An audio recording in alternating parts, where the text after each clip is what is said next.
சங்கீதம் 92. கர்த்தரை துதிப்பதும் உன்னதமானவரே உமது நாமத்தை கீர்த்தனம் பண்ணுவதும் காலையிலே உமது கிருபையும் இரவிலே உமது சத்தியத்தையும் அறிவிப்பது நலமாயிருக்கும். கர்த்தாவே, உமது செய்கைகளால் என்னை மகிழ்ச்சியாக்கினீர். உமது கரத்தின் கிரியைகள் நிமித்தம் ஆனந்த சத்தமிடுவேன். கர்த்தாவே, உமது கிரியைகள் எவ்வளவு மகத்துவமானவைகள்! உமது யோசனைகள் மகா ஆழமானவைகள்.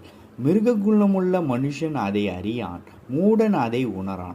துன்மார்க்கர் புல்லை போல தழைத்து அக்கிரமக்காரர் யாவரும் செழிக்கும்போது அதை அவர்கள் என்றென்றைக்கும் அழிந்து போவதற்கே ஏதுவாகும். கர்த்தாவே, நீர் என்றென்றைக்கும் உன்னதமானவராய் இருக்கிறீர். கர்த்தாவே, உமது சத்துருக்கள் அழிவார்கள், உமது சத்துருக்கள் அழிந்தே போவார்கள். சகல அக்கிரமக்காரரும் சிதறுண்டு போவார்கள். என் கொம்பை காண்டாமிருகத்தின் கொம்பை போல உயர்த்துவீர். புது எண்ணெயால் அபிஷேகம் பண்ணப்படும்.